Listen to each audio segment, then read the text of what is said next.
어떤 내용이 최근에 있었냐면 요한복음 17장이 예수님의 대제사장적 기도가 있었습니다. 그리고 요한복음 18장, 19장에서는 예수님이 체포당하시고 그리고 신문을 당하시죠. 신문을 당하는 내용도 우리 대제사장에게 신문을 당하고 그리고 이제 빌라도에게 신문을 당하는 내용들이 있었습니다. 그리고 예수님은 십자가에 못 박혀 죽으시게 되고 그리고 죽음 이후에 장사 지내는 죽음의 확실성을 보여주는 그 장사 지내는 내용들이 있었던 것을 볼 수 있습니다. 그리고 요한복음 20장에 우리 들어오면 예수님이 이제 부활하십니다. 그리고 20장에서는 가장 중요한 것이 부활하신 예수님께서 자신이 부활하셨다는 것을 막달라 마리아와 또 여러 제자들에게 또 의심했던 도마에게도 나타나셔서 자신의 부활이 확실하다.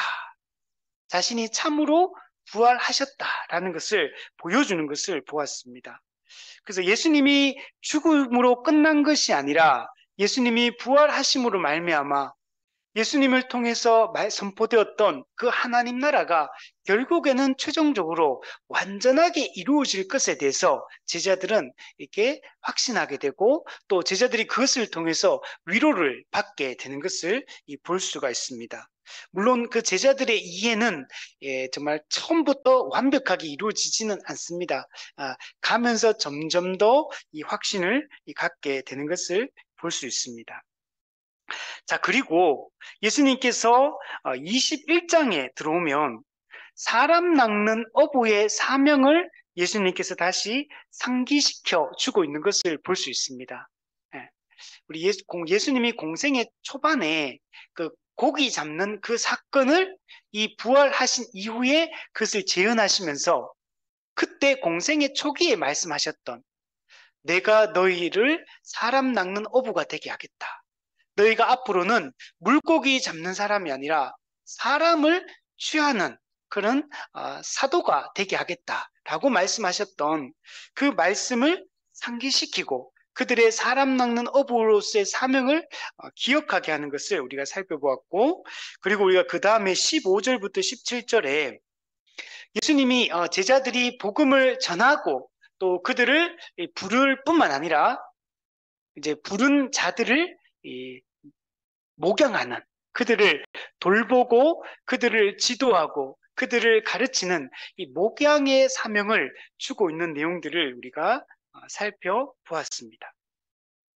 자, 그리고 나서 우리 오늘 본문에 들어오면 이제 베드로의 순교에 대한 예고가 나오고 있는 것을 볼 수가 있습니다. 그래서 오늘은 이 18절, 19절 말씀을 통해서 정말 오늘 우리는 어떤 삶을 살아야 되는가? 예수님은 어떤 삶을 사셨고 또 베드로는 어떤 삶을 살았고 또 모든 정말 이 예수님의 이 복음을 따르는 모든 수많은 믿음의 우리 선진들은 어떤 삶을 살았고 오늘 우리는 어떤 삶을 살아야 되는지를 한번 살펴보도록 하겠습니다. 우리 오늘 말씀을 다시 한번 우리 보면 18절, 19절에 보면 내가는 예수님이죠. 진실로 진실로 내게 이르노니 참으로 참으로 이렇게도 번역할 수 있어요. 내게 이르노니 내가는 누굽니까? 베드로. 네. 베드로 내가 젊어서는 스스로 띠띠고 원하는 곳으로 다녔거니와 젊을 때의 방식이 있는 거. 그리고 늙어서는 내 팔을 벌리리니 남이 네게 띠띠우고 원하지 아니하는 곳으로 데려가리라. 오늘 본문은 대조가 아주 분명하죠. 젊을 때는 스스로 띠띠고 원하는 곳으로 다니지만 늙어서는 남이 네게 띠띠우고 원하지 않는 곳으로 데려가리라 이렇게 말씀합니다. 그리고 29절에 보면 이 말씀을 하심은 베드로가 어떠한 죽음으로 하나님께 영광을 돌릴 것을 가리키심이로라. 자, 이 말씀을 보면 이 18절에 있는 이 남이 네게 띠띠우고 원하지 아니하는 곳으로 데려간다는 게 베드로의 죽음에 대한 이야기구나 라는 걸 알 수 있어요. 그죠? 베드로가 그리고 이 죽음을 통해서 하나님께 영광을 돌리게 될 것을 말하고 있습니다. 자, 그리고 이 말씀을 하시고 베드로에게 이르시되 나를 따르라. 이렇게 예수님께서 말씀하시는 내용을 볼 수가 있습니다. 자, 이 내용들을 가지고 오늘 하나씩 한번 살펴보도록 할게요. 자, 여기 보면 진실로 진실로가 반복이 여러분 되고 있습니다.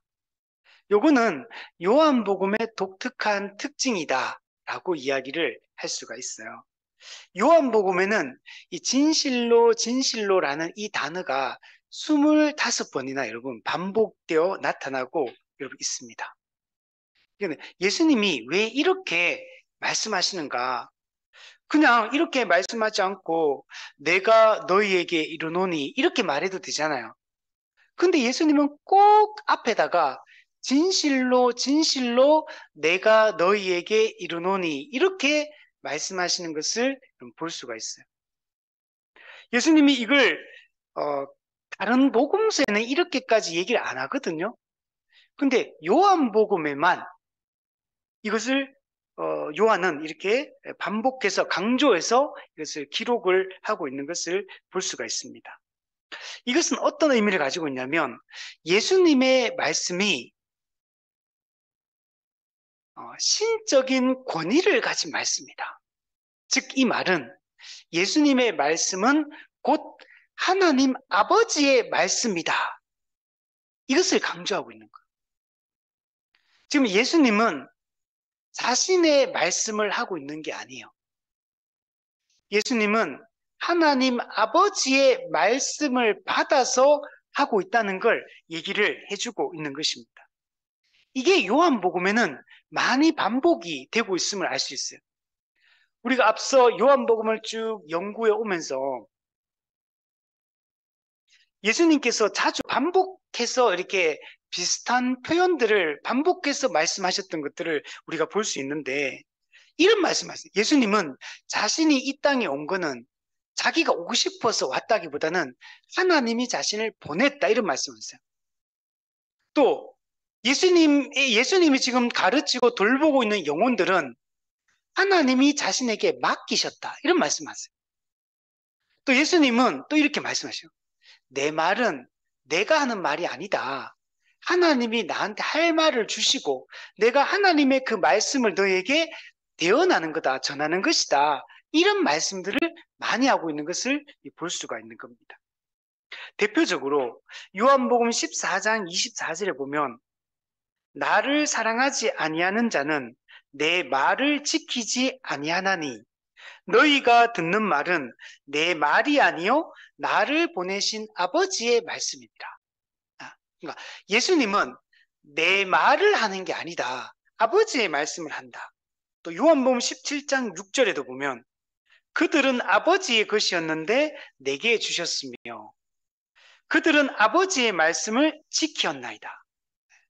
지금 예수님이 가르치고 있고 지도하고 있는 이 사람들은 하나님이 자신에게 주신 사람들, 아버지께서 내게 주신 사람, 아버지께서 내게 맡기신 사람이다. 이렇게 말하고 있고 그리고 그들은 아버지의 말씀을 지키었나이다. 이렇게 말해요. 근데 실제로 그 제자들이 누구로부터 말씀을 들었습니까? 예수님으로부터 말씀을 들었고 예수님의 말씀을 지켰거든요. 근데 예수님의 말씀을 지킨 것을 아버지의 말씀을 지켰다라고 이렇게 말하고 있는 것을 볼 수가 있는 겁니다. 정리해 보면 여러분 예수님은 자신의 말을 하는 분이 아니에요. 예수님은 하나님의 말씀을 하시는 분이에요. 예수님은 자신의 뜻대로 행하시는 분이 아니라 하나님 아버지의 뜻을 행하는 것에 초점을 맞추고 있다는 걸 우리는 이 말씀을 통해서 알 수가 있는 것입니다. 대표적으로 요한복음 6장에서도 이런 말씀하세요. 내가 하늘에서 내려온 것은 예수님은 성육신 하셨죠. 근데 예수님이 이 땅에 오신 그 목적을 얘기할 때 내 뜻을 행하려 함이 아니다. 나를 보내신 이의 뜻을 행하려 함이다. 이렇게 말하고 있는 것을 볼 수가 있어요. 누가복음 22장 42절 예수님이 십자가를 앞두고 있을 때 그때 뭐라고 말씀하시냐면 만일 아버지의 뜻이거든 이 잔을 내게서 옮기시옵소서. 그러나 내 원대로 마시옵고 아버지의 원대로 되기를 원하나이다. 예, 내 원대로 내 뜻대로 되는 것을 나는 원하지 않습니다. 하나님 아버지의 뜻대로 제가 되기를 원합니다. 이렇게 예수님께서 말씀하고 있는 것을 볼 수가 있습니다. 여러분, 여기서 우리가 어떻게 살아야 되는지를 분명하게 우리가 알 수가 있죠. 오늘 우리도 나의 말을 하는 사람이 되었으면 안 되는 겁니다. 내 생각을 말하지 말고 내 말을 하지 말고 우리는 하나님 아버지의 말씀을 해야 됩니다. 하나님 아버지의 말씀은 예수님을 통해 우리에게 주어졌기 때문에 우리는 예수님의 가르침을 따르는 자가 되어야 됩니다. 그 예수님의 가르침은 누구를 통해 우리에게 전수되었습니까? 사도들을 통해 전해졌죠. 그래서 우리가 사도적 가르침을 따라야 돼요. 사도적 복음, 우린 그것을 사도성이라고 하죠. 사도적 가르침, 그것에 우리가 얼마나 굳건하게 서 있느냐, 이것이 우리에게는 좀 중요한 겁니다. 또한 우리는 내 뜻이 아니라 하나님의 뜻이 이루어지는 것에 관심을 가져야 됩니다. 예수님께서 아버지의 뜻이 이루어지기를 원했던 것처럼 오늘 우리도 우리의 뜻이 이루어지는 것이 아니라 하나님 아버지의 뜻이 실현되는 것에 우리의 초점을 맞춰야 되는 겁니다. 그래서 그러므로 우리는 자아를 실현하는 사람이 아니에요. 내 성공을 꿈꾸는 사람이 아닙니다. 나 개인에게 주신 하나님의 뜻을 이루는 게 우리의 목적이 아니에요. 우리 옛사람은 그리스도와 함께 십자가에 못 박혀 죽고 우리의 자아는 없어졌어요. 우리는 이제는 그리스도 안에서 우리는 이제 그리스도의 몸된 교회의 한 지체요, 한 각 부분으로 존재하는 존재예요. 더 이상 우리는 개별적 존재가 아니에요. 우리는 개인을 향한 하나님의 뜻이 있다. 이 말은 거짓이에요. 그런 건 없어요. 개인이 더 이상 존재하지 않는데 우리가 더 이상 개인적 존재, 개별적 존재가 아닌데 어떻게 개인을 향한 하나님의 뜻이 있을 수 있어요? 여러분, 성경에는 그런 게 없어요. 성경이 이야기하는 모든 것은 개인에게 하는 말이 아니에요. 그는 교회에게 하는 말이에요. 그리스도의 몸된 교회에게 하는 말을 공동체에게 하는 말이에요. 이제는 우리가 교회적 존재라는 사실을 알고 교회적 존재로서 이 모든 것을 이해하고 이런 받아들여야 되는 거예요. 성경에서 내가 거룩하니 너희도 거룩하라 할 때 성도 개인에게 거룩하라고 명령하는 게 아니고 교회에게 거룩하라고 말하는 것. 이웃을 사랑하라 할 때 성도 개인에게 이웃을 어떻게 사랑해라 이런 얘기를 하는 게 아니고 교회에게 이웃을 사랑하라고 말하는 것. 성경의 모든 명령은 교회에게 하는 이야기라는 걸 생각을 해야 돼요. 그러므로 우리에게 자아실현이라는 말 자체는 그리스도인에게는 맞지 않는 말이에요. 우리는 교회를 실현하는 거예요. 하나님 나라 백성은 우리는 하나님 나라를 실현하고 하나님 나라의 비전을 실현하는 거지. 만약 개인이라는 존재가 존재하고 개인을 실현하는 게 있다면 같이 신앙생활하고 같은 교회를 다니더라도 성도 개개인을 향한 하나님 뜻이 다른 게 돼버리잖아요. 그러면 개개인에게 뭔가를 말씀하는 게 아니에요. 하나님은 교회적 존재에게, 교회에게 말씀하시고, 우리는 그 교회로서 나 자신을 이해하고 우리 자신의 비전과 사명이, 교회를 향한 비전과 사명이 우리 성도 개개인을 향한 비전과 사명이 똑같은 거예요. 이게 다른 게 아니고. 여기서부터 우리가 여러분 출발을 해야 되는 겁니다. 그래서 여러분 자아를 실현하려고 하는 것은 이건 우상숭배예요. 이게 나는 죽고 그리스도가 내 안에 살잖아요. 그죠? 우리 갈라디아 2장 20절. 내 안에 내가 사는 것이 아니라 내 안에 그리스도가 사시는 것이다. 그래서 나의 개인적 자아가 존재하는 게 아니고 그리스도가 내 자아를 형성하고 있는 거예요. 그리스도의 자아가 나를 통치하고 나는 그리스도의 자아의 통치를 받는 그런 존재로서 살아가야 돼. 그렇게 사는 것은 어떤 거냐?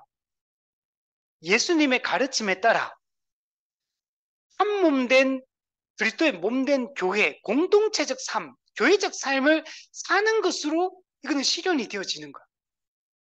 이게 우리가 살아야 될 삶의 모습이다 라고 말할 수 있는 거야. 여러분, 그래서 마태복음 7장에 보면 이런 말씀이 있어요. 나더러 주여 주여 하는 자마다 다 천국에 들어갈 것이 아니오. 다만 하늘에 계신 내 아버지의 뜻대로 행하는 자라야 들어가리라. 여러분, 형식적이고 위선적인 신앙 고백이 아니라 진실로 하나님의 뜻을 행하는 자가 천국 시민권을 가질 수 있다. 천국 시민이 될 수 있다라고 얘기를 하는 것. 마태복음 12장 50절에도 누구든지 하늘에 계신 내 아버지의 뜻대로 행하는 자가 내 형제요 자매요 어머니라. 제자들이 예수님 당신 가족들이 왔습니다. 그러니까 예수님 말씀하시죠. 누가 내 형제냐? 누가 내 어머니냐? 누가 내 가족이냐? 하나님 아버지의 뜻대로 하는 자가 영적 가족이다. 참된 가족이다. 이렇게 말한다. 그 예수님께서 그 십자가에 못 박히고 나서 못 박힌 상태에서 그 사도 요한에게 뭐라 그럽니까? 보라 내 어머니라 이렇게 말하잖아요. 그게 그 육신적으로 이제 내 떠나고 나면 이제 누가 우리 엄마를 모시느냐 이런 거 고민하는 겁니까? 육신적인 봉양을 얘기하는 게 아니에요. 보라 내 어머니라 그 말을 통해 교회가 영적 가족이고 교회적 삶을 살아야 한다는 걸 강조하려고 그 얘기를 여러분 하는 거. 전부 다 성경에 있는 모든 이야기들이 여러분 교회를 위해서 하는 말, 교회에게 다 하는 말들이에요.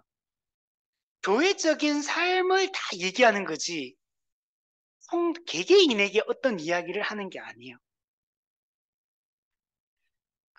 제가 우리 얼마 전에 유튜브에 올렸잖아요. 나의 결정과 하나님의 뜻.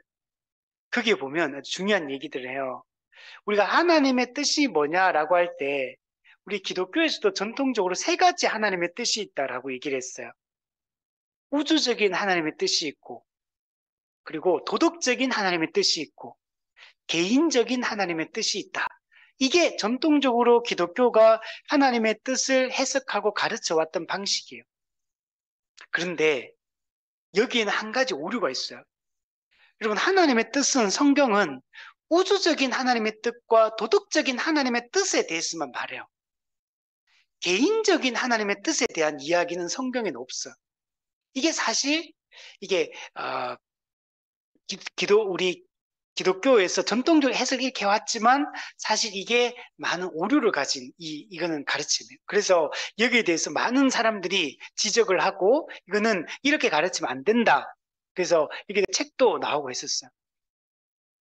그래서 개개인에게 별을 향한 하나님의 뜻, 하늘을 향한 하나님의 개인적인 어떤 특별한 뜻이 있다. 그런 건 없어요.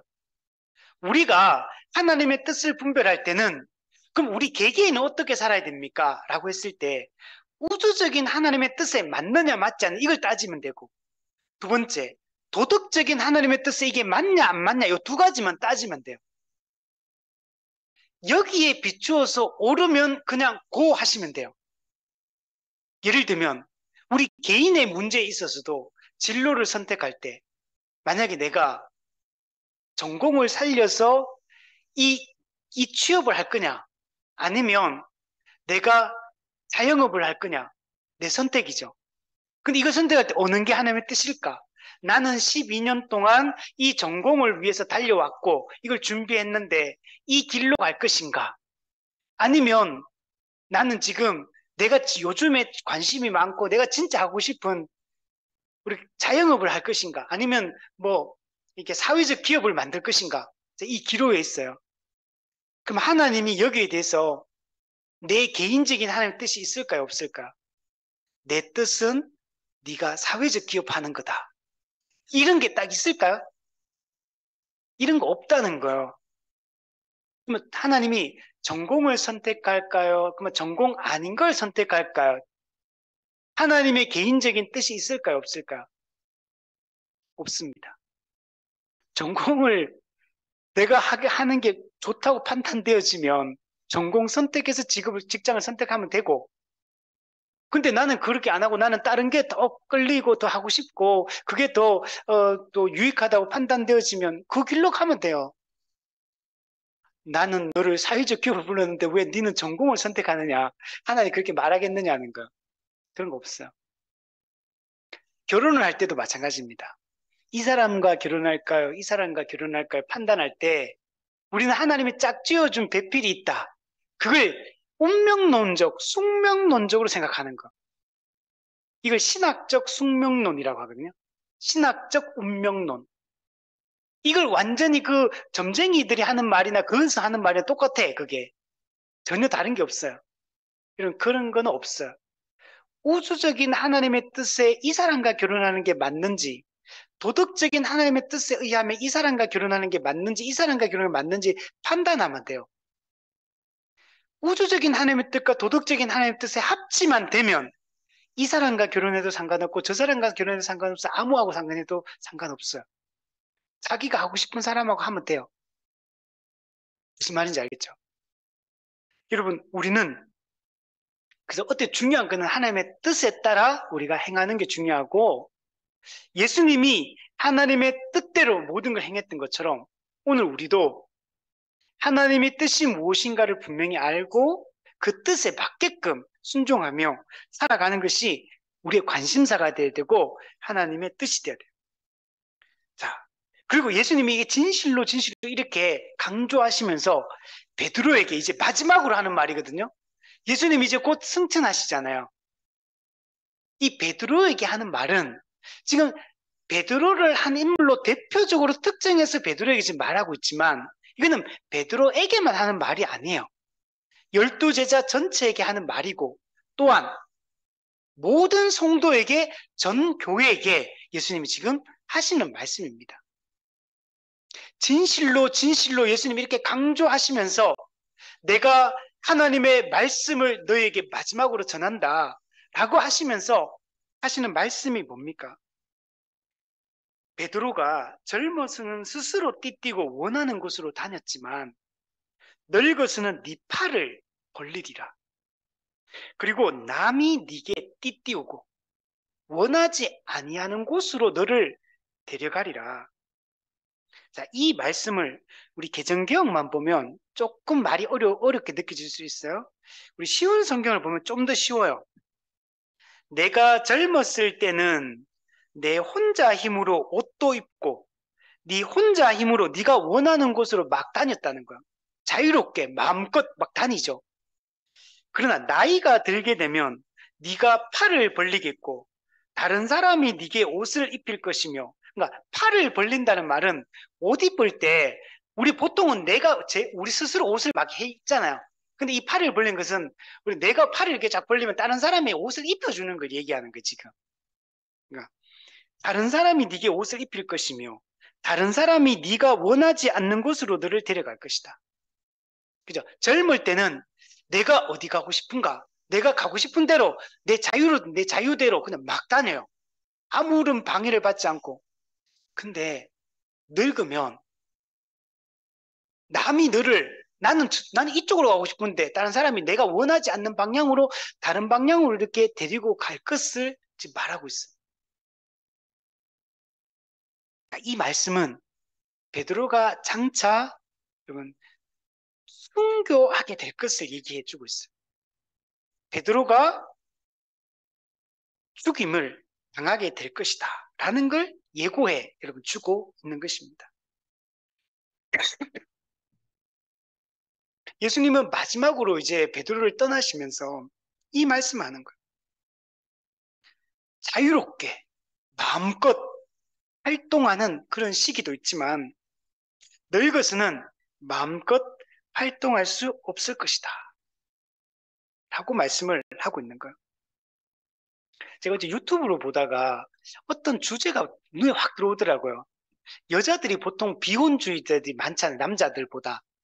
근데 비혼주의자들이 많은데 40대 초반 그때 되면 많은 사람들이 비혼주의를 끝내고 그냥 결혼을 하려고 한다. 이 결혼 업 하시는 분이 이제 나와가지고 이 얘기를 하더라고요.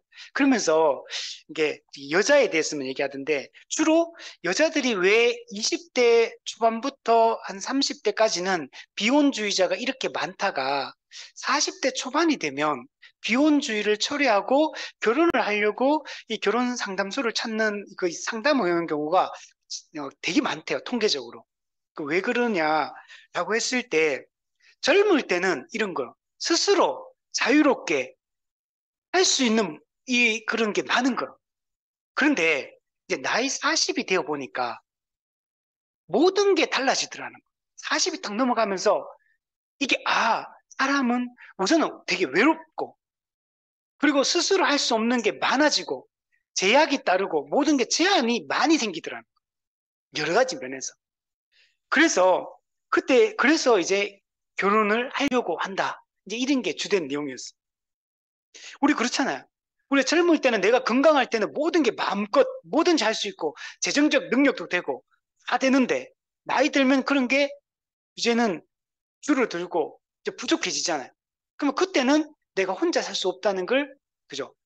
사람의 도움이 필요하다는 걸 함께 있는 게 필요하다는 걸 느끼게 된다는 거죠. 마찬가지로 여러분 여기서 영적인 면에서도 마찬가지예요. 우리가 젊을 때는 마음껏 활동할 수 있지만 마음껏 우리가 살아갈 수 있지만 늙어서는 그렇지 않다는 것. 여기서 하는 이 내용의 주된 내용은 사실은 이제 순교와 관련돼 있어요. 베드로가 십자가 처형을 당하고 형벌을 당하게 될 것을 이야기합니다. 베드로가 이렇게 되는 걸 원하지 않잖아요. 누가 뭐 죽고 싶겠어요? 누가 그냥 복음 잘 전하다가 평안하게 천국 가고 싶지. 누가 이렇게 막 고통받고 핍박받고 고난받으며 이렇게 살고 싶겠습니까? 그러나 베드로가 아무리 그것을 부정하려고 해도 이거는 부정할 수 있는 게 아니에요. 이게 베드로를 향한 하나님의 뜻이고 베드로는 복음을 전하다가 이제는 근데 이거는 억지로 하는 게 아니고 베드로가 자발적으로 예수님이 자발적으로 십자가를 졌던 것처럼 베드로도 그 복음의 은혜에 감격해서 자발적으로 이 십자가의 길을 나아가서 결국에는 이 강제적으로 죽임을 당하게 될 것이다. 이런 삶을 살게 될 것을 말씀을 하고 있는 겁니다. 베드로가 원하든 원하지 않든 여러분 베드로는 결박을 당할 것이고 팔을 벌리고 십자가에 매달려 여러분 죽게 될 것입니다. 이 19절에 보면 베드로가 어떠한 죽음으로 하나님께 영광을 돌릴 것을 가르치십니다. 여기서 어떠한 죽음, 이 어떠한 죽음이 뭡니까? 예, 예, 강제적으로 남에 의해서 죽임을 당하게 될 것이다. 그래서 근데 물론 베드로 입장에서 보면 이건 자발적으로 십자가를 향해 걸어가는 거고 자발적으로 순교의 길로 베드로가 나아가는 겁니다. 네. 그러나 이런 죽음을 죽게 될 것이다. 근데 이게 결국에는 이 죽음이 하나님께 영광이 될 것이다. 베드로는 이러한 죽음을 통해 하나님께 영광을 돌리게 될 것이다. 라고 말하고 있는 거예요. 여러분, 이게 우리가 걸어갈 때 우리의 길입니다. 이것을 예수님께서 사실은 이미 제자들에게 많이 말씀하셨죠. 자기를 부인하고 자기 십자가를 지고 나를 따를 것이니라. 십자가를 지고 자기를 부인하는 삶을 사는 것이 베드로에게는 이런 형식으로 나타난 거예요. 물론 이 말씀을 오늘 우리에게 그대로 적용해서 그럼 우리도 오늘날 십자가에 못 박혀 죽어야 된다. 근데 요즘에는 십자가 못 박혀 죽는 게 없잖아요. 요즘에는. 꼭 그런 건 아니겠죠. 여기서 말하는 거는 우리가 정말 복음을 위하여 그리스도를 위하여 우리가 정말 죽음도 각오하고 고난 받는 것도 각오하고 희생당하고 손해보고 고통받는 것을 각오하고 주님을 따를 것을 우리에게 말씀하고 이러고 있는 것입니다. 근데 오늘 본문에는 사실은 베드로가 죽임을 당한다, 순교할 것에 대해서는 말씀을 하고 있지만 사실은 어떤 형식으로 죽을지는 사실은 본문에 나타나 있지는 않아요. 성경에는. 그죠? 베드로도 십자가에 못 박혀 죽었다 이런 거 없잖아요. 다른 제자들도 참수형 당한 사람도 있고 목베임 당한 사람도 있고 또 이렇게 십자가 못 박혀 죽는 다른 제자들도 많이 있거든요. 근데 그런 게 성경에는 기록은 없어요, 사실은. 성경 이 외에 다른 이제 구전되어 오는 다른 책들에서 역사적 사료들에서 이런 기록들이 많이 나타나기 때문에 우리는 그 교회의 기독교 전성을 우리는 그냥 그 기록들을 받아들여서 이들이 죽었구나라는 걸 우리는 알고 있는 거죠. 사실은 성경에 명백 기록된 것 외에는 야고보 같은 참수형 딱 당해버리니까 명확하지만 다른 제자들은 그런 게 잘 없잖아요. 그죠? 그래서 우리가 다른 역사적 사료들을 통해서 제자들이 이렇게 죽었구나라는 것들을 우리는 알게 되는 것입니다. 우리 마찬가지잖아요. 그죠? 우리가 이순신 장군이 그 전쟁하다가 화살에 맞잖아요. 근데 우리 본 적 없잖아, 우리. 근데 우리는 그걸 확고하게 믿고 있잖아요. 그죠? 그는 역사적 사료를 의해서 우리가 그걸 아는 거죠. 마찬가지로 우리가 이런 기록들도 성경에 명백하게 기록되어 있는 것들도 있지만 성경에 없는 것들을 우리가 기독교 역사적 자료들이 엄청 많아요. 그런 기록들을 통해서 우리는 물론 그걸 무조건 다 받아들이진 않습니다. 그것을 다 이제 교차 검증해서 우리가 받아들일 수 있는 건지 없는지를 판단해서 우리가 받아들입니다. 그 중에 이 베드로의 순교에 대한 기록이 나와 있는 게 있는데 외경이라고 있어요. 우리가 정경이 있고 외경이 있고 위경이 있습니다. 정경이라는 것은 성경 신구약 66권, 이걸 우리는 정경이라고 해요. 우리 이걸 성령의 감동으로 기록된 하나의 말씀으로 받아들여요. 그리고 외경이라는 것도 있어요. 뭐 베드로 행전, 뭐 도마복음, 또 뭐예요, 뭐 이런 게 되게 많아요. 외경 같은 게. 그리고 이런 그 위경이라는 거 있어요.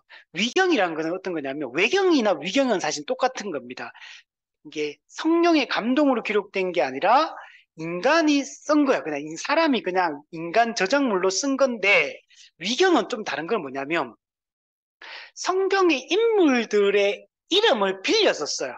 그러니까 자기가 사실은 쓴 사람이 만약에 개똥이가 썼어. 근데 개똥이 뭐 행전 이렇게 쓰는 게 아니고 성경의 인물들을 빌어가지고 꼭 그 사람이 썼는 것처럼 이름을 기록하는 것들을 위경이라고 얘기해요. 왜냐하면 좀 이렇게 권위 있게 보려고 좀 이렇게 믿을 만한 거다라는 걸 표현하려고 그런 형식으로 쓴 책들을 위경이다 이렇게 표현합니다. 그러니까 그래서 외경이나 위경은 그냥 사람이 쓴 저작물이다. 그냥 이렇게 생각하면 되고 외경이나 위경은 그러면 다 맞겠습니까? 틀리겠습니까? 그죠? 맞을 수도 있고 틀릴 수도 있어요. 그래서 외경이나 위경 같은 이런 그 책들은 어떻게 받으면 정경, 성경의 가르침과 일치하는 것은 받아들이고 성경의 가르침과 일치하지 않는 건 받아들이지 않는 이게 이제 외경과 위경을 보는 방법이요. 자, 어쨌든 이제 요거 외경 중에 이 베드로 행전이라는 게 있는데 여기 베드로의 순교에 대한 이야기가 나와요. 베드로 순교는 어떻게 이루어지냐면 당시 로마 황제가 네로 황제입니다. 우리 잘 아는 네로 황제. 폭군 네로 그죠? 베드로는 이 네로 황제에서 이제 순교를 당하게 되는데 네로 황제의 박해가 처음에는 네로 황제가 기독교를 막 박해하고 그러지는 않았습니다.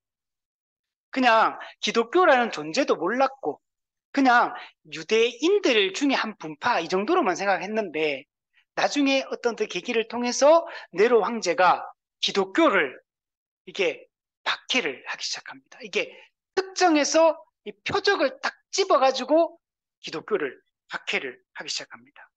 이 네로 황제의 박해가 시작되자 베드로도 그때 당시에 베드로가 로마에 있었는데 이 박해를 피해가지고 피신을 해요. 그래서 로마에서 다른 지역으로 빠져나옵니다. 그래서 로마에서 이제 박해를 피해 나오는 도중에 그 기록에 의하면 부활하신 예수님이 나타나셔서 딱 예수님과 베드로가 딱 만나게 됩니다. 이때 베드로가 우리가 잘 아는 예수님께 질문해요. 코바디스 도미네, 주여 어디로 가시나이까? 이 영화로도 만들어졌어요. 코바디스 도미네라고 베드로가 물어요. 그러니까 예수님께서 이렇게 대답합니다. 내가 십자가를 회피하니 내가 다시 로마에 가서 십자가에 달리고자 한다. 네가 지금 핍박을 피해서 십자가를 회피하니까 내가 로마에 들어가서 다시 십자가에 못 박히겠다. 이렇게 예수님 말씀하게 되고 이 말씀을 들은 베드로가 회개하고 로마로 다시 들어가게 되고 거기서 복음을 전하다가 잡혀서 이제 십자가에 순교를 하게 됩니다. 이때 베드로가 순교를 할 때 이렇게 요청해요. 요청하는 게 내가 어떻게 감히 예수님과 똑같은 모습으로 십자가에 못 박히겠느냐. 나는 거꾸로 매달아 달라.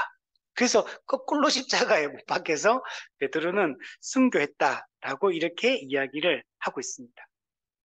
네, 이게 전통적으로 베드로 순교에 대해서 기독교가 역사적 기독교가 베드로 순교를 이해하는 이게 전통적인 방식이에요.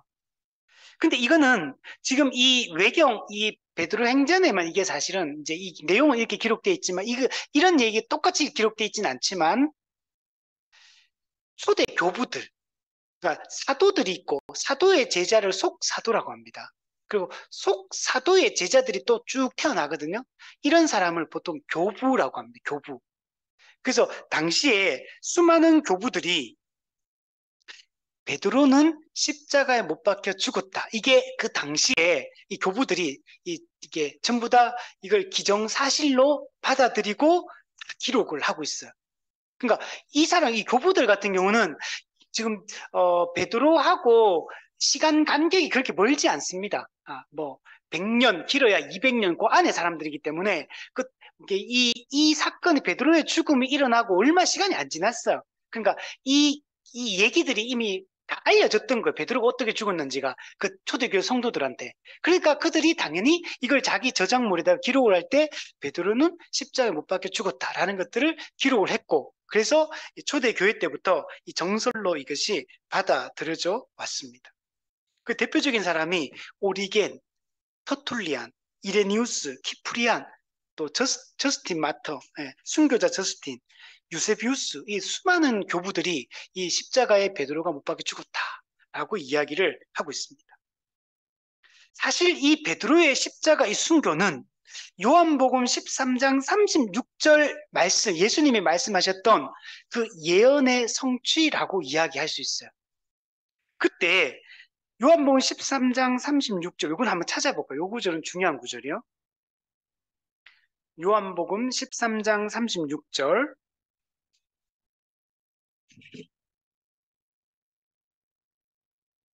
자, 한번 보시면 시몬 베드로가 이르되 주여 어디로 가시나이까? 예수께서 대답하시되 내가 가는 곳에 내가 지금은 따라올 수 없으나 지금은 따라올 수 없어. 예수님이 떠나겠다라고 계속 말씀하셨거든요. 떠난다고 하니까 막 근심하면서 제자들이 주님 어디로 가십니까? 베드로 물어봤고 지금은 내가 가는 곳에 따라갈 수 있다. 이 십자가 죽음을 얘기하거든요. 그러나 후에는 따라오리라. 그러면 여기서도 베드로가 예수님을 따라간다 그랬으니까 예수님의 앞에 얘기하는 게 십자가 죽음을 얘기하고 있으니까 베드로도 동일하게 복음을 전하다가 순교를 하게 될 것이다 라는 걸 보여주고 있는 거예요. 그래서 이게 베드로의 십자가 순교는 이미 요한복음 13장에서 예수님과의 대화 속에서 이미 이 베드로의 이 죽음에 대한 기록이 있었고 그 기록이 성취되고 있다라고 이야기를 할 수 있는 겁니다. 그럼 지금 예수님은 지금 베드로는 아직 순교를 안 했어요. 그죠? 지금 순교 예고를 하고 있는 거예요. 순교 예고를 하고 있는데 베드로가 장차 순교한다는 걸 뭘 의미합니까? 베드로는 우리 앞서 지지난주 우리 계속 보았던 사람 낚는 어부의 사명, 그리고 지난주 보았던 목양의 사명을 베드로가 신실하게 수행했다라는 걸 보여주는 거예요.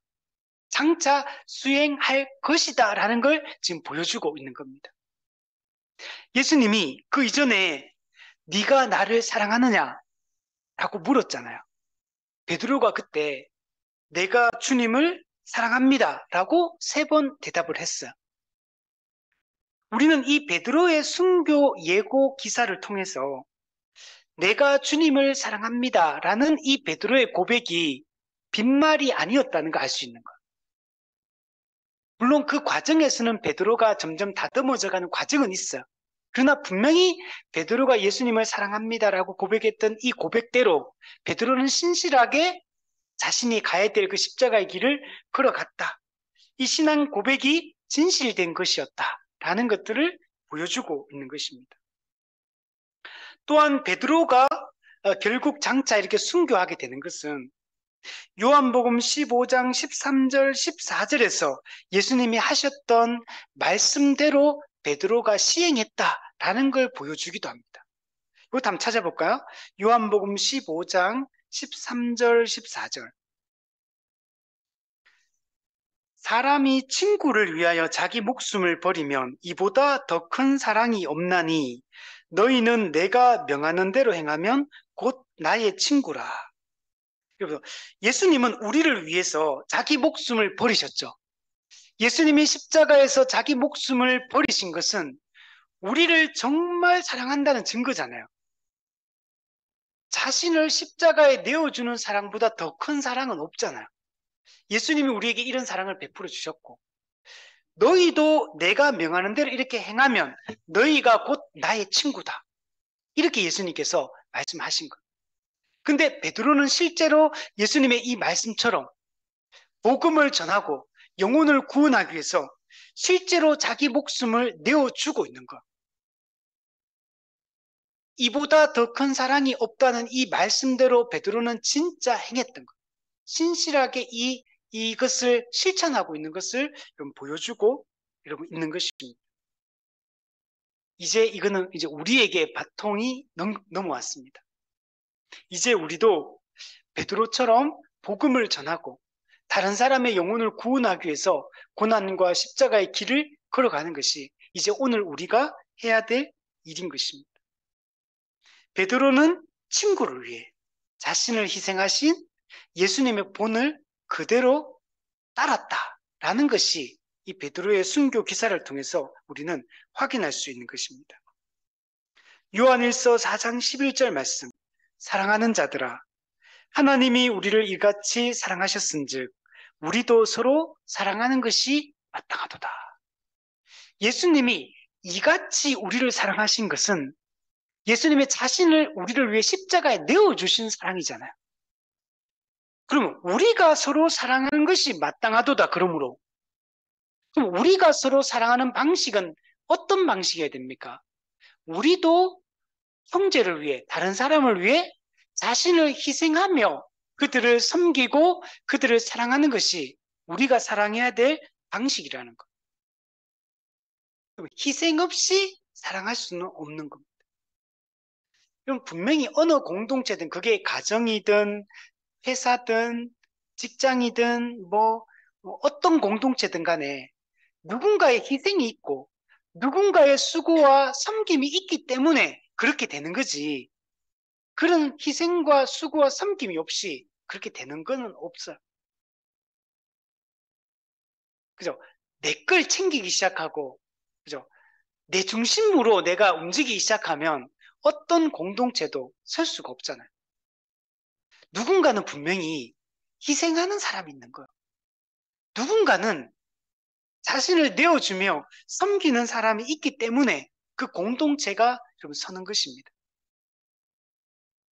그리고 이번에 우리가 수련회를 가잖아요. 아까도 잠시 얘기했지만, 그러니까 저도 예전에는 뭐 그냥 수련회에 제가 그냥 참석을 하는 참석자 입장에 있을 때는 그 수고가 어떻게 그 뒤에서 사실 이루어지는 걸 몰랐어요. 저도 이렇게 몰랐는데 해보니까 가까이서 이렇게 하는 걸 같이 동참해서 참여해 보니까 야, 수련회 하나 준비되는 게 이게 그냥 되는 게 아니구나.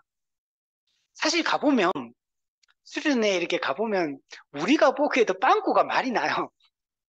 여러 가지 허점들이 되게 많아요. 우리가 뭐 지금 여기 참석하고 섬기는 분들이 전문 뭐 수련회 하는 사람들이 아니잖아요, 사실은. 사실 그냥 다 목회자들이고 간사들이 다 목회자들이고 각 교회 다 담임 목사들이고 그런 사람들이고 또 섬기는 사람들이 다 그냥 각 교회 그냥 일반 청년이고 그냥 선생님이고 다 그런 분 집사님이고 사모님이고 그냥 다 그런 분들이요.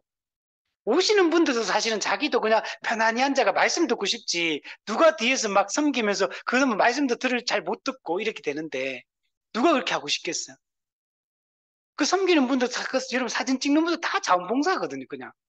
그분들도 가만히 앉아가 편안히 그냥 말씀 듣고 싶지. 누가 뭐 사진 찍고 막 뛰어다니고 뭐 그죠? 뭐 이불 정리하고 뭐 밥 갖다 날르고 뭐 그리고 아침에 밥 먹는 것도 막 갖다 주잖아요, 그거.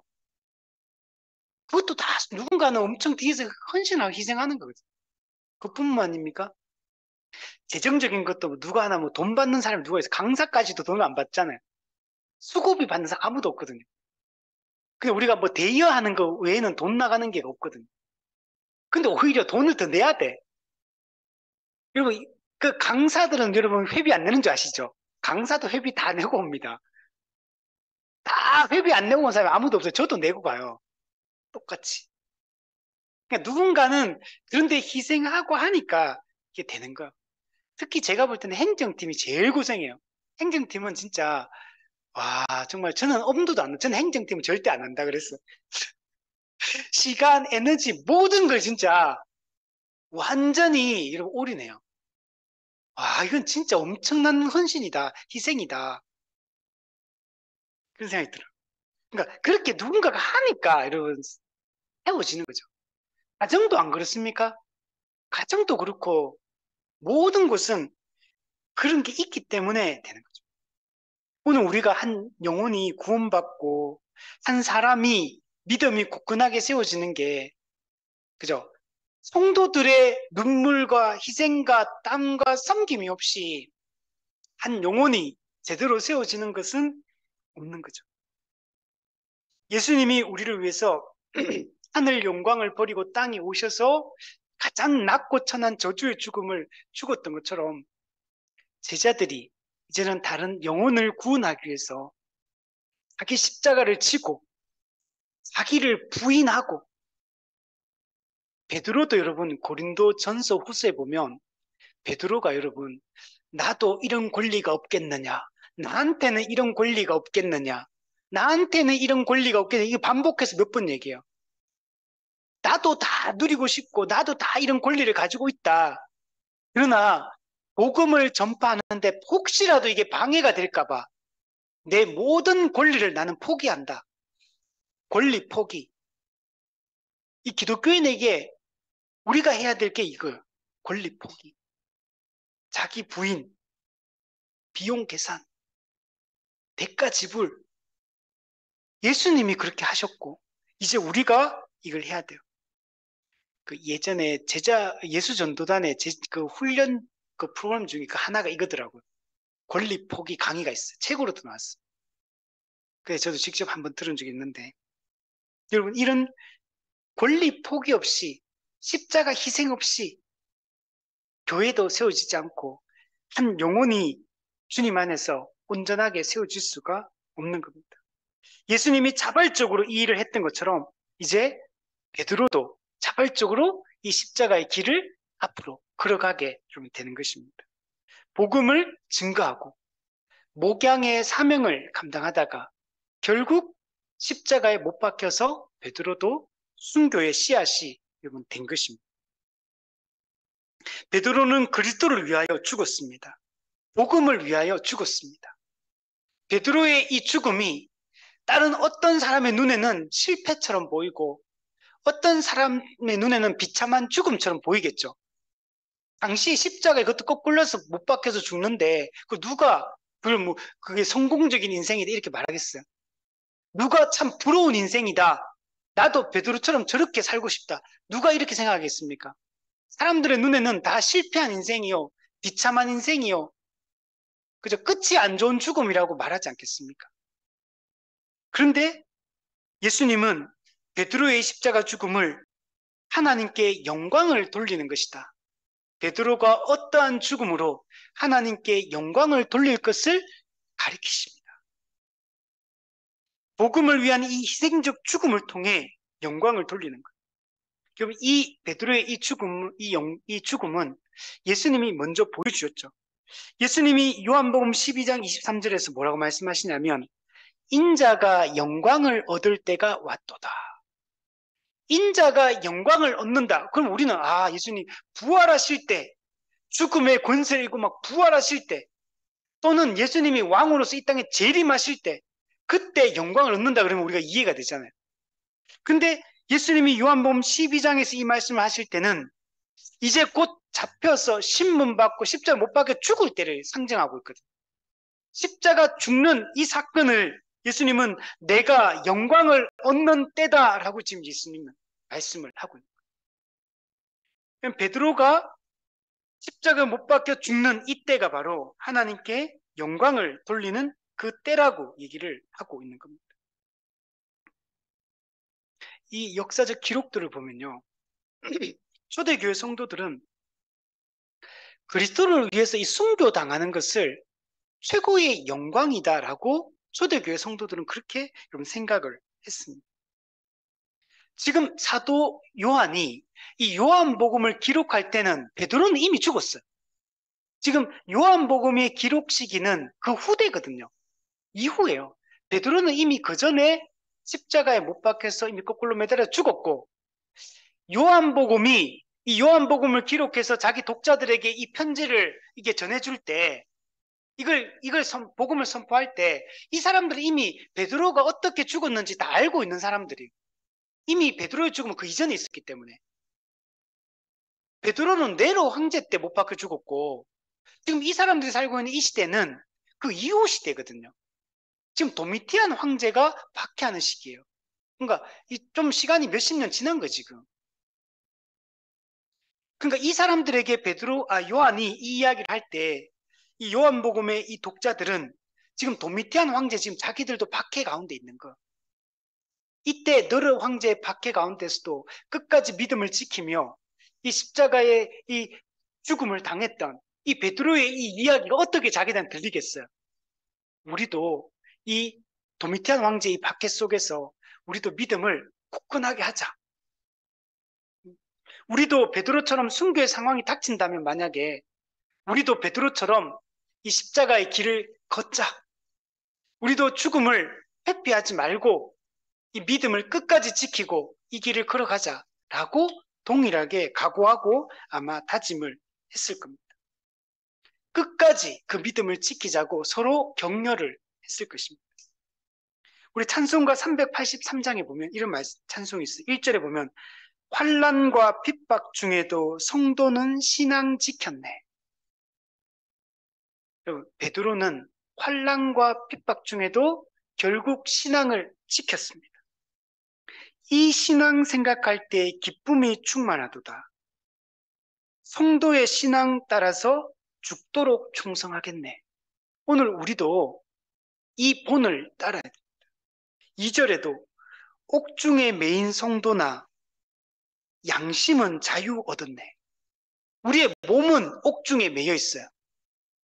복음 때문에, 그리스도 때문에 우리는 박해를 받고 옥에 갇혔지만 우리의 양심은 자유를 얻었네. 우리도 고난받으면 죽어도 영광되도다. 영광은 고난을 통해서만 오는 거야. 고난 이후에만 영광이 있는 겁니다. 그래서 우리 기독교는 고난 없는 영광은 없다. 십자가 없는 영광은 없다라고 얘기를 하는 거예요. 성도의 신앙 따라서 죽도록 충성하겠네. 이게 오늘 우리의 고백이 되어야 될 겁니다. 마태복음 10장 28절에 몸은 죽여도 영혼은 능히 죽이지 못하는 자들을 두려워하지 말고, 네로 황제도 도미티안 황제도 그 몸은 죽일 수 있어요. 그래서 그 몸은 죽였어요. 그러나 몸과 영혼을 능히 지옥에 멸하실 수 있는 이를 두려워하라. 우리가 진짜 두려워야 될 분은 하나님이라는 거예요. 우리가 정말 경외하고 따라야 될 분은 하나님이라는 거예요. 우리는 기꺼이 믿음으로 인한 이 박해를 받을 때 우리는 고난을 각오하고 내 권리를 잃어버리는 것을 두려워하지 말고 우리도 이 길을 걸어가야 되는 겁니다. 예수님은 이 모든 말씀하시고 베드로에게 말씀을 나를 따르라. 이제 이 정말 중요한 얘기를 다 했잖아요. 네가 나를 사랑하느냐? 우선은 제일 먼저 사람 낚는 어부의 사명을 줘요. 그리고 나서 네가 나를 사랑하느냐? 이렇게 물어봐요. 예수님을 진정으로 사랑함이 없이는 이 사람 낚는 어부의 사명을 감당할 수 없고 이 목양의 사명을 감당할 수 없기 때문이에요. 그리고 이 사랑을 확인하고 나서 예수님은 베드로에게 말씀하는 거. 네가 장차 네가 어떠한 죽음으로 하나님께 영광을 돌리게 될 것이다. 젊어서는 네가 마음껏 다녔겠지만 늙어서는 남이 네게 띠뜨고 원치 않는 곳으로 너를 데려갈 것이다. 네가 네 팔을 벌리게 될 것이다. 베드로가 순교할 것을 예고를 하고 이 말씀을 다 하고 베드로에게 이제 말하는 것. 너는 나를 따르라. 이건 예고만 한 거니까 이제 진짜 이제 내가 떠나고 이제 너는 나를 따르라. 이렇게 말씀하고 있습니다. 끝까지 믿음을 지켜라. 끝까지 복음을 전하는 것을 포기하지 말고 이 십자가의 길을 걸어갈 것을 요구하고 있는 것입니다. 예수님이 사람들에게 나를 따르라 라고 하는 이 말씀은 공생의 기간 중에 반복적으로 여러분 나타나는 겁니다. 예수님은 이런 얘기예요. 어떤 사람이 죽었는데 죽은 자들 우리 빨리 집에 가가 장사하고 와서 예수님 따르겠습니다. 이렇게 얘기하니까 예수님께서 죽은 자들이 죽은 자들을 장사하고 너는 나를 따르라. 이렇게. 여기서 죽은 자들은 영적으로 죽은 자들이 그 육신적으로 죽은 자들을 그들이 장사하게 놔두고 영적으로 살아난 너는 나를 따르라. 이 우선순위에 대한 얘기야. 뭐에 관심을 가지냐? 결혼했으니까 이렇게 하고, 소를 샀으니까 이렇게 하고, 지금은 이런 때니까 이거부터 먼저 하고 이제 주님을 따르겠습니다. 지금은 학생이니까 대학교 입학하고 나서 주님을 열심히 섬기겠습니다. 이제 저는 취업생이니까 취업하고 나면 주님을 열심히 믿겠습니다. 저는 이제 결혼하고 나면 예수님을 잘 믿겠습니다. 이제 직장이 좀 안정되고 나면 주님을 잘 믿겠습니다. 그죠? 노후가 준비되고 나면 이제 예수님을 잘 믿겠습니다. 이렇게 하는 거와 똑같은 거죠. 그때 예수님 말씀하는 거. 너는 나를 따르라. 언제? 지금.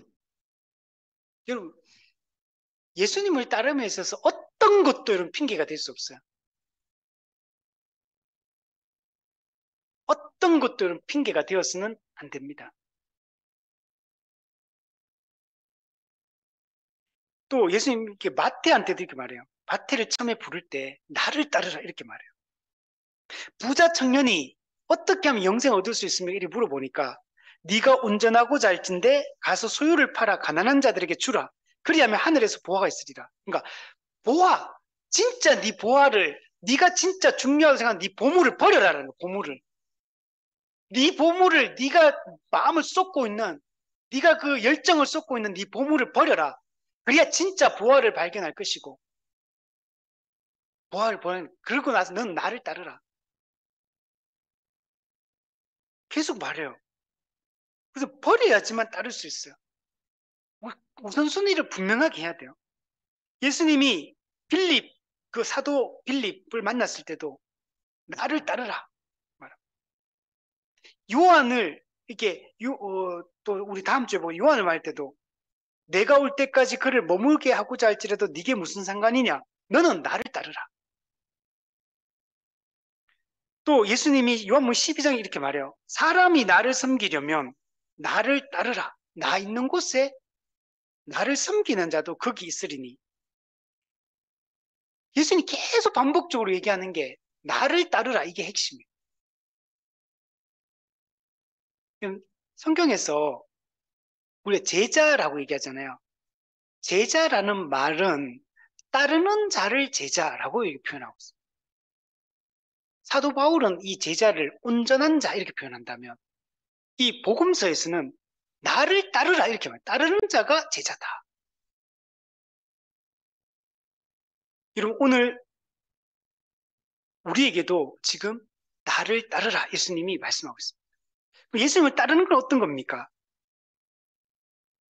순교의 씨앗이 되는 거예요. 예수님의 그 십자가 길을 우리도 따라가는 걸 얘기합니다. 3세기 초기 교회, 초대교회 교부였던 터툴리아는 순교자의 씨가 교회의 씨앗이다. 순교자의 피가 교회의 씨앗이다. 이런 얘기를 합니다. 교회는 순교의 피를 통해서 자란다. 순교의 피가 없이 교회는 자라지 않는다. 이렇게 얘기를 했습니다. 속사도들도 뭐라고 했냐면 순교가 가장 좋은 제자도의 길이다. 순교가 가장 좋은 제자도의 길이다. 제자도, 예수님을 정말 제자로서 예수님을 따르는 건 어떤 거냐? 순교하는 거라. 그게 최고의 제자도다. 여기에 대해서 대표적으로 안디옥의 이그나티우스, 스모나의 폴리갑, 로마의 클레멘트, 알렉산드리아의 바나바 이런 사람들 전부 다 속사도들이거든요. 이들이 다 이런 이야기를 해요. 대표적으로 사도 요한, 이 요한복음을 기록한 사도 요한의 제자가 누구냐면 폴리갑입니다. 이 폴리갑이 이 당시에 이게 있던 때가 도미티안 황제, 도미티안. 그때 사도 요한과 같은 시대니까 사도 요한 제자니까 이 도미티안 황제가 다스릴 때인데 이 도미티안 황제는 정말 로마 황제들 중에서도 잔인하기로 소문난 사람. 이 사람의 이 사람은 누구냐면 이 형이 있는데 형이 누구냐면 티투스예요. 티투스 장군. AD 70년에 예루살렘이 이스라엘이 로마 군대에게 포위당해가지고 멸망당하거든. AD 70년에 그때 포위가 이거 이스라엘을 멸망시켰던 사람이 티투스 황제예요. 그 티투스 장군인데 이 사람의 동생이 도미티안이고 티투스는 예루살렘을 멸망시킨 이런 사람이잖아요. 그리고 1945년도에 그 이스라엘이 다시 건국이 되거든요. 나라를 완전 잃어버렸다가. 근데 그게 티투스 장군이에요.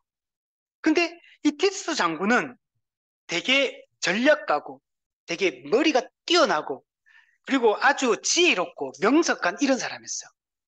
반면에 그 동생인 도미티아는 정말 악랄하고 잔인하고 이런 사람. 이 도미티안 황제가 로마 황제 숭배가 원래 없었거든요. 그전에는. 황제 숭배를 도입한 사람이 이 도미티안 황제. 이 도미티안 황제 때 사도 요한도 박해를 받아가지고 밤모섬에 유배되고 기독교인들이 이 당시 엄청난 박해를 받아요. 기독교의 최초로 기독교를 박해했던 사람은 네로 황제예요. 그러니까 네로 황제가 기독교를 박해할 때는 되게 그냥 산발적인 박해예요. 그리고 엄청나게 엄격하지 않았어요. 근데 이 도미티안 황제 왔을 때는 이때부터 조직적으로 기독교를 박해하기 시작한 인물이 바로 이 도미티안 황제고 아주 그리고 이 사람은 반기독교적이에요. 반기독교적인 황제입니다. 그리고 이 사람이 황제 숭배를 주장하면서 자기가 신이고 자기가 주 아도나이 우리가 예수님을 주님 우리의 왕 이렇게 말하잖아요. 이걸 가이사가 주다. 이걸 처음으로 이제 강조했던 사람이 이 도미티안 황제. 그러면서 모든 로마 시민들에게 가이사 황제 도미티안 자기를 향해서 나의 주님 이렇게 부르도록 했어요. 근데 이때 기독교인들은 이걸 거부합니다. 사람들 인사할 때 이렇게 말해요. 로마 시민이 가이사는 나의 주님입니다. 이렇게 말하면 상대방이 똑같이 해야 돼. 가이사는 나의 주님입니다. 이렇게 인사를 하는데 가이사는 나의 주님입니다. 이렇게 말하니까 기독교인들은 아닙니다. 예수님이 나의 주님입니다. 이렇게 말해요. 이걸 처리하지 않으면 다 죽인다. 이렇게 협박하고 이렇게 했지만 1세기 기독교인들은 전부 다 예수님만이 나의 주님입니다. 이렇게 말하고 죽임을 당합니다. 대표적인 인물이 이 초대교회 이 폴리갑. 폴리갑은 우리 요한계시로 나오는 서머나 교회 감독이었습니다. 이 사람은 AD 155년, 그러니까 사도 요한보다는 한 5, 60년 정도 이후에 순교를 당합니다.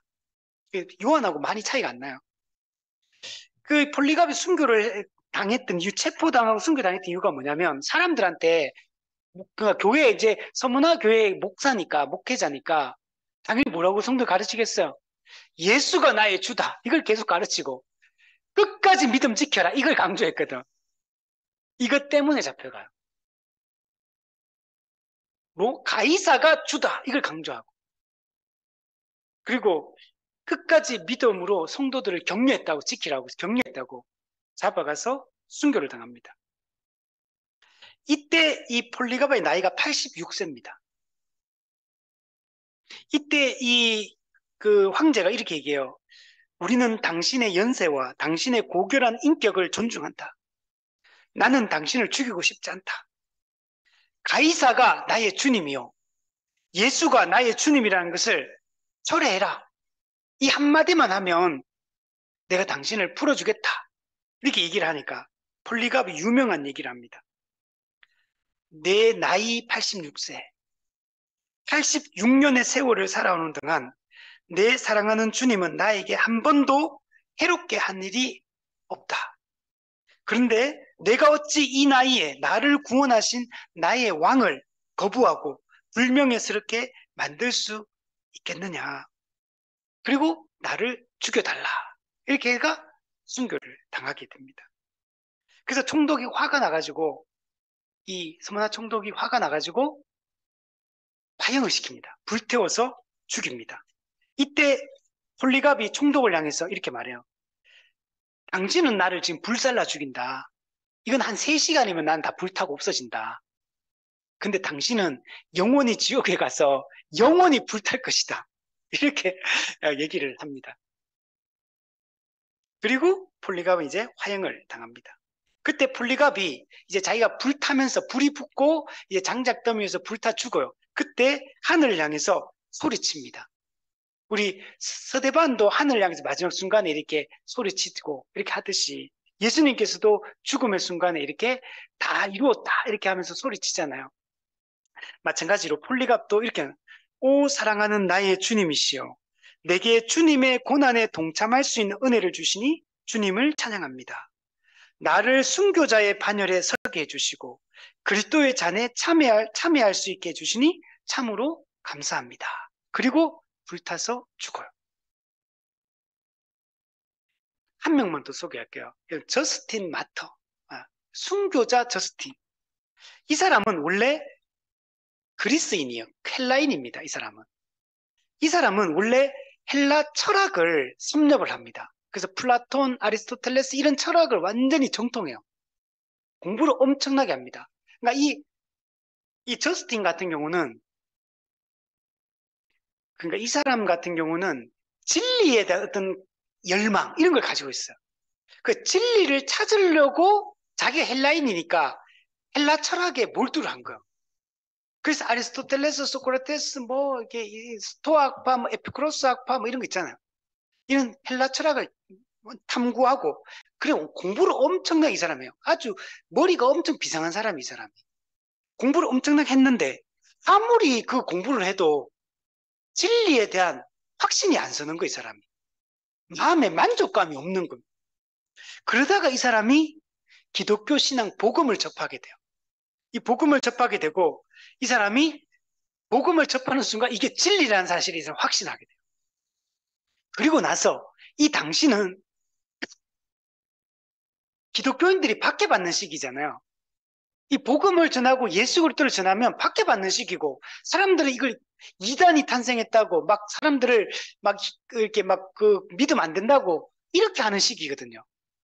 근데 이 저스틴 같은 경우는 복음이 진리라는 사실을 깨닫고 나서 그때부터 자기가 이제 뭘 하냐면 기독교 변증가가 돼야 되겠다. 십자가 복음이 진리라는 사실을 내가 이것을 거부하고 이것을 반대하는 이 헬라인들, 로마인들, 이들을 내가 이들에게 복음이 진리라는 사실을 변증해야겠다. 이렇게 말하면서 기독교 최초의 이름은 기독교 변증가가 된 거예요, 이 사람. 그리고 이 사람이 이렇게 말해요. 그리스도 복음만이 가장 안전하고 가장 확실한 철학이다. 이 복음만이 구원을 얻는 유일한 길이다. 이렇게 말하면서 이단을 폭로하는 글들을 쓰기 시작해요. 여기서 말하는 이단이 뭐겠어요? 당시에 로마인들이 가르치는 거, 헬라인들이 가르치는 헬라 철학들, 그리고 당시의 영지주의 사상들, 그 당시에 있던 이상한 그 주장들, 이런 모든 것에 대해서 이게 잘못된 그 진리가 아니라는 사실을 폭로하는 글들, 왜 그게 진리가 아니라는 걸 막 반박하는 이런 글들을 막 써요. 오늘날도 이런 사람 이랬으면 좋겠다. 신천지가 진리가 아닌 이유. 그죠? 이런 거. 여호와 증인이 진리가 아닌 이유. 이런 거. 이슬람이 진리가 아닌 이유. 유대교가 진리가 아닌 이유. 이런 거 막 적어주는. 이런 것들을 글들을 많이 쓰고, 또 하나는 그런 거짓 사상들을 반박하는 글들도 썼지만 기독교가 진리라는 걸 드러내야 되잖아요. 그래서 기독교 변정서들을 씁니다. 변정서, 제1변정서, 제2변정서, 또 트리포와의 대화 형식으로 기독교를 변증하는 책들을 써요.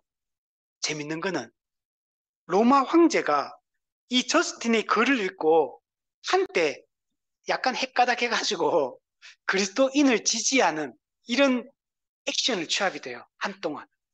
그러다가 또 다시 헷가닥 이렇게 하게 되고 기독교를 다시 박해하기 시작합니다. 그래서 결국에는 이 저스틴 같은 경우는 이 사람은 음모에 빠져가지고 체포를 당하게 됩니다. 그리고 그 우상에게 제사해라, 우상에게 절해라 이런 명령을 받는데 이걸 단호하게 거부하고 이제 순교를 당하게 됩니다. 이 순교자 저스틴 같은 경우는 이 당시에 그 사법관, 그 로마의 사법관, 그러니까 재판관이죠, 재판관.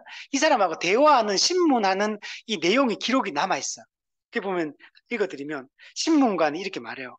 너는 어떤 진리를 실천하고 있느냐? 이렇게 말하니까, 모든 교리를 배운 끝에, 즉, 수많은 사상, 수많은 종교, 그다음 철학, 이런 걸 자기는 다 섭렵해 보니까 내가 도달한 게 있다. 결론은 기독교가 진리라는 사실이다.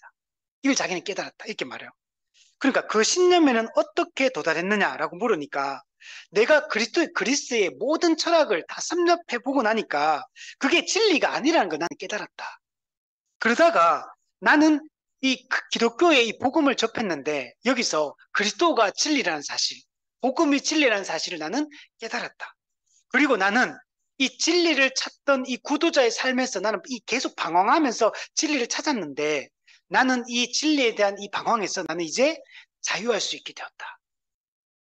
그러면서 예수님에 대한 그 자기가 믿는 믿음을 설명하는데 예수님에 대한 우리의 믿음은 오직 하나의 신, 이 하나님을 얘기합니다. 하나님이 세상을 창조했고 그리고 그 하나님이 인류를 구원하고 그리고 이 인류에게 참된 지식을 전해주기 위해서 예수님을 이 땅에 성육신하게 하셨고 그분이 십자가에 못 박혀 죽었다가 살아나셨다. 이것이 진리다. 라고 이런 얘기를 합니다. 그리고 이걸 뭐라고 하냐면 이거는 이해할 게 아니라 믿어야 되는 거다. 이런 얘기예요. 이해가 아니라 믿음이다. 이런 강조를 합니다. 이거는 토톨리안도 비슷한 얘기를 하거든요. 기독교의 진리는 이해되지 않기 때문에 믿는 것이다. 이해되는 거라면 인간의 이성으로 이해되는 진리라면 그는 진리가 아니다. 인간의 이성으로 이해되지 않기 때문에 그게 진리다. 그 진리는 믿는 것이다. 믿음으로 받아들일 것이다. 이런 얘기를 해요. 그러니까 이 재판관이 그러면 너는 네가 그리스도인, 기독교인임을 네 인정하느냐? 그러니까 그렇다. 나는 기독교인이다. 그리스도인이다. 그러니까 이 사람 신문관이 너는 지금 로마의 신을 믿지 않고 거부하고 있다. 그러므로 너는 로마법에 따라서 네가 반국가 행위를 하고 있기 때문에 너는 사형에 해당한다. 만약 네가 기독교를 믿는 이 믿음을 버리면 내가 너를 살려주겠지만 만약에 네가 끝까지 네 믿음을 고수하면 너는 채찍질을 당할 것이고 참수형에 처해질 것이다. 이것이 로마 법이다. 그리고 너는 채찍질을 당하고 목이 잘려도 죽은 뒤에 하늘나라, 즉 천국에 들어갈 거라고 너 확신하느냐? 이렇게 물어봐요. 그러니까 내가 끝까지 이 믿음을 지킨다면, 내가 끝까지 확고하게 이 믿음을 지킨다면 나는 이 하늘로, 즉 천국으로 올라갈 수 있을 거라고 나는 확신한다. 그러니까 그렇게 말합니다. 내가 마지막으로 너한테 말하겠다.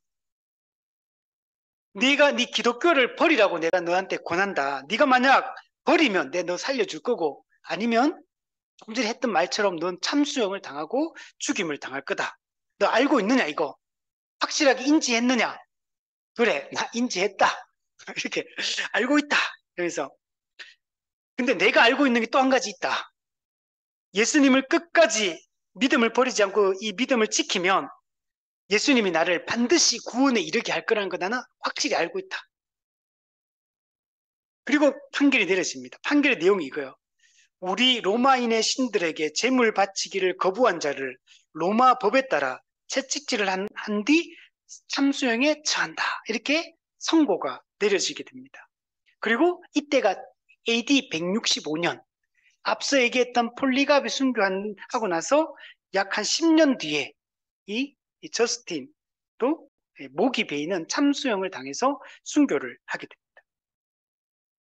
여러분 제가 이제 더 많은 사람들 얘기하고 싶어요. 순교를 예수님이 순교하시고 베드로가 십자가에 못 박혀 죽으시고 그리고 폴리갑이 순교자 저스틴이 그 이후에 우리 지난주에 보았던 금요 강좌 때 했던 것처럼 얀 후스가 또 이 종교개혁 이후에 수많은 사람들이 이 믿음을 지키고 이 십자가의 길을 걸어가며 이 순교의 제물이 되었어요. 오늘 우리 시대도 그죠? 우리 주기철 목사님이 손양원 목사님이 또 그 길을 걸어가셨고 수많은 믿음의 사람들이 끝까지 믿음을 지키고 일제 신사참배 때도 수많은 사람들이 그 믿음을 지키며 그렇게 살아갔죠. 또 우리 미국에서 있었던 그 총기 난사 사건 있을 때 그 인들이 너 그리스도인이냐? 나 그리스도인이다. 너 예수를 부인해라. 나 부인하지 못하겠다. 그래서 총으로 그 여학생 쏴서 죽었잖아. 그죠? 오늘 그거는 그때만 그런 게 아니라 오늘 우리도 우리가 속한 이곳에서 우리가 꼭 죽음에 이르지는 않겠지만 믿음을 지키고 이 기독교 신앙을 끝까지 고수하는 삶들을 오늘 우리도 살아갔으면 좋겠습니다.